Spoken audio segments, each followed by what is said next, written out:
شبهەیەک هەیە لەسەرم حکم کردنا بغير ويكخواي برجال ده وزانته ايش بدي له شبهي نجاشي طبعا ملحد كان بردوام ام شبهه اقرن بدم يعني نجاشي حكمي بقران يجنا كدو كفر دون كفر بو بشرين بخوان بنجاشي كبيغمر صلى الله عليه وسلم نيجي لسر كدو بيبلن كفر دون كفر كدو ام كافر ملحدانا يعني جمانك زور فاشل قسي زور بطال كتاوان باركدني نجاشيه كرزگاركي كومل مسلماني زور بو وبيغمر صلى الله عليه وسلم كوفاتي كنيجي جنازه غايبي لسر كرد الان كفر دون كفر ابو حكمي بالقران نكردو لديني جنكرا تدرو بلكو هر كفري كبچوك بو بيوي يعني نجاشي له كفري بچوك ابو مردو بيغمر صلى الله عليه وسلم نيجي لسر كردو هم تام باركني بيغمر صلى الله عليه وسلم تام باركني بيغمر صلى الله عليه وسلم چونك كفري بچوك شاني وني بيغمر صلى الله عليه وسلم نيجي لسر جابويا ام شبهه كهناوي انا بو تبريه كردني هم حاكمك كافر هنا انا هتا قيامت يعني اسا هتا قيامت حاكم كافر كان بغير شريعتك خوي برغار حكم ما كان بهم هم يوم مسلمان زين هم يكون جاشي سيركين بلين شاني پیغمبر صلى الله عليه وسلم نجي لسرك بلين بداخوا ام قصه اوان بو شواي كان خو ام قصه خوي اصلا شيء اصلا كي لكويه لمجموعه فتاوى لا ابن تيميه نيبيك إمام ابن خيمي إمام ابن خيمي تلبي رد يداته ولا زاد المعادة إمام ابن تيمية على نجاشي بويا حكمي نكردوا بقرآن لبروي مكره بوا بويا بيك كافرنا بوا لرا إمام ابن تيمية دو غلط كردوا يك إكراه نية لمسألة حكم بغير ما أنزل الله بنص آتكي بيشوك باس ما كردوا أو أقريك طاقتي هبه أو رسالة إبراهيم آل حسن بخوانته في تحكيم القوانين الوضعية أو رسالة ونعمل كي بخوانته جوان تيجا كآتك على إكراه نية لو مسألة كنوي محمد كوري عبد الوهاب يعني تبدأ تكفيري بوخو معنا سايا الحمد لله يش أما يكم غلطي دوم غلطي بريتي بولا شي على نجاشي حكمي بالقرآن نكردو لكاتي كان نجاشي حكمي بالقرآن كردو نجاشي حكمي بالقرآن كردو شو نزالين إمام ابن قيم جوزي بصحيحي لعمري كوري عاص بابتك ما بوجرته على عمري كوري عاص وقتي خوي كمسلمانان شو نحبشة قريش بوفد نارديان بولاي نجاشي بويا مسلمانان بينيته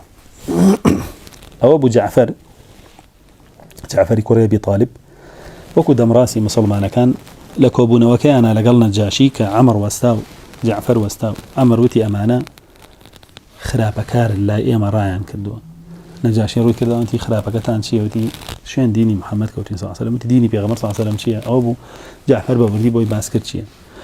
دعاء عمر وتي أمانة قصي خرابكان لباري عيسى مريم دايكيو وتي شخصية كان أو أبو جعفر سرتاي سورة مريم بسرا خين دو تاكو تاكي نجاشي كوتا قريانو إيماني ينا بقرآنك أو أبو عمري كوري عاسيش بيستيكي زورو همال كومال دياري هنابو نجاشي وتي هيج دياري كي توم نابيو أم بياوانا تسليمي توناتمو ليرة بأمانة جين بهموشي ولا ملاطينا لدواء أو نجاشي لقال جعفر كو بيتو إيمانه هنا بإسلام طبعا كلمة نجاشي لقبك بو باشاكاني حبشة وكو چون فرعون لقبك بو باشاكاني مصر كسرى لقبك بو باشاكاني فارس وقيصر لقبك بو باشاكاني روم أبام شوار نجاشيش لقبك بو باشاكاني حبشة كخوي لأصلا نايو أصمع بو أصمع أصلا نايو بنايو نجاشي نبو نجاشي لقبي باشايت يكيتي أم كابرا مسلمان به نجاشي ودسي جكاب حكم كردن بقرآن لوي كبيان قشتو چنیان پێگەشتووە لە قورئان حکمی پێکە تا ئەمرێت چەنێ قورئانی پێگەشتووە حکمی پێکە ئەوەی پێ نەگەشتوویتە لەسەری نییە یخۆ نەچوە لەوەشە بە هەوا و ئارەزوی خۆی بە قانونی دەستکردی خەڵک بیکەگەڕاتەوە بۆ ئینجیل لەوەی ترا کە پێی نەبووە إمام ابن قيم الجوزي بلغمان شيء لسلام قصي إمام ابن قيم الجوزي لزاد المعادة فرمي عمري كوري عاص بيغمر صلى الله عليه وسلم بوفد أينيري بولاي مليكي أردن كنصرانية أينيري بولاي مليكي أردن نامي بو أنيري هل لو بيج وفد بولاي نجاشي وفدي كيبو وفدي قريش بو إسا وفدي بيغمر صلى الله عليه وسلم للاي مليكي كثيري روم كعمر برادراتي هبو لقل يعني هم لقل نجاشي هم لقل أم مليكي أردن أو يك أجاتا پیشەوە بۆ خاکی ئوردن و نامەی پێغەمبەری پێ صلی الله علیه و سلم بۆ مەلیکان دوو کوڕەکەی مەلیک جەلەندەر و جیفەر پێشوازی دەکەن پێشوازی لێ کەن و بێنە لای خۆیان ئەڵێن ها عەمر ئەمە لە کێوە مسلمان بووی ئەڵێ لەو کاتەوەی کە لە لای نەجاشی بوو مەزرای نەگەیانە بوو تا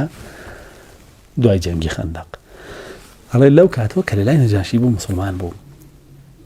ئەڵێ ئەی نەجاشی چی کرد ئەڵێ نەجاشیش مسلمان بوو ئەڵێ کەی مسلمان بوو ئەڵێ لەو کاتەوەی کە من مسلمان بوو نەجاشیش مسلمان بوو فەرمێ ئەی نەجاشی بەچی حکمیە کرد جەلەندەر پرسیاری لێکە ئەوانیش ئەڵێ بە قورئان ئەنجا جەلەندەر ئەڵێ بەڵێ قورئان حکمیە کرد چونکە قەیسار داوای باجی لێ کرد بۆی نەنارد وتی من دینم گۆڕیوە لە دینی منیشان نابێ من باش بم بە تۆ نایدەم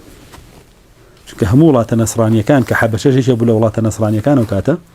ئەبوایە باجیان بدایە بە دەوڵەتی عوزمای ڕۆم قەیسار بەڵام نەجاشی نەیدا وتی من مسلمان بووم و خۆم و دەوڵەتەکەم تاو نایدەم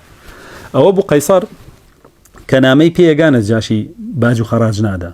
تەمەڕودی کردووە لەگەڵ برادێکە دانیشتووە ڕایش بە برادێکێک لە تۆڵی چی ئەڵێ کابرایەکە دینی گۆڕیەوە بە دینەکەی خۆی بە دروستی نازانێت لێ گەڕێ با بە دروستی نەزانێت کەواتە نەجاشی حکمی بە قورئان کردووە ئەوە کێواڵێ عەمری کوڕی عاص سەحابەی پێغەمبەری خوا صلی الله علیه و سلم ئێستا تۆ توانی بڵێ حکمی نەکردووە بە قورئان سەحابە بە درۆ خەیتەوە ئەنجا ئایا کاتێک کە نەجاشی مرد ئاەتی ئەلیەومە ئەکمەلت لەکم دینەکم دابەزی بوو نەخێر ئاەتی ئەلیەومە ئەکمەلت لەکم دینەکم لە حەجی ماڵاوایە دابەزی و نەجاشیش 4-5 ساڵ پێش وفاتی پێغەمبەر صلی الله علیه و سلم وفاتی کرد یعنی زۆرێک لە قورئان دانەبەزی بوو هەربی زادایەتەکانی ومن لم يحكم بما أنزل الله لە سوورەی مائیدەیە اليوم أكملتوش هەر لە سوورەی مائیدەیە یعنی تەواوی ئەو سوورەتە کە فەرزیەکە لەسەر بە قورئان حکم بکەیت و لێی لانەدەی سێ ئاەتی تایە ئەو سوورەتە بۆ خۆی دانەبەزی بوو نەجاشی وفاتی کرد کاتە ئەو واجبیش نەبوو لەسەری کەچی هێشتا چەنە قورئانی پێگەشت بوو حکمی پێکرد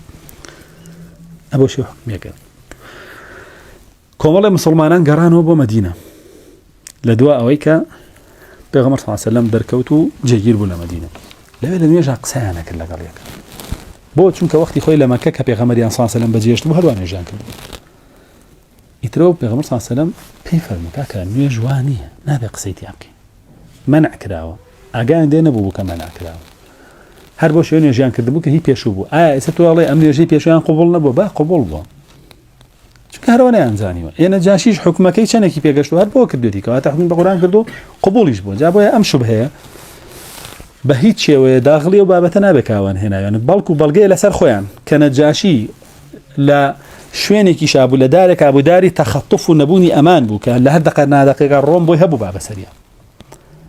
کەچی هێشتا حکم بە قورئانە کرد ئیعلانیشی کرد جیاش بووە لەو دەوڵەتە گەورەیە ئێستا تۆ خۆچی لەگرە جیابیتەوە لە ئەمریکا و ئەوروپا و كفر عالمي وإعلاني إسلامتي خوات بكيت وبقرآن حكمك واجب لسر أو بكي أجر هات وكوتي شختروا واجب تاك بتاكي أم ولاته أوي أتوانا شغال قال بدفاع لك جهاد لك تو إعلاني جهاد كيتو أن جميعا بين جهاد كانوا دفاع أجر وانا كانوا ملتك كافرة بهم مرتدى بيتوا برها مثال الحمد لله جاري وايدنا هاتوا جابوا أم بابتا أبيتي بقي بوردي لا علماء بزين شيوتو أما خويل أصلي شبهك قصي ابن تيمية نيبيكا واجتهادك ابن قيم جوزي بوي راس كردوتو دو هلاشي تيابونك هاليك ابن قيم جوزي بوي راس كردوتو لزاد المعادة ودواي نجاشي كوفاتك كسيكي تربي باشا حرسك رئيسي لشكري حبشة أو أبي نجاشي لجي نجاشي كوفاتك أو أبي جي نجاشي مرتد بيته يا ساكاني قرآن لا باو باجو خراجنا ليتو بو قيصر ابن تيمية لواني لو روان قوى عم قسي كردبي لسر أم نجاشي عن كردبيتي نقل سر نجاشي كي بيشو كواتا أو شبهش بفضل إخوة بيرولغار روية وإسات يقشتين لو سيئاتشو هيج قمانك ما لينا ما الحمد لله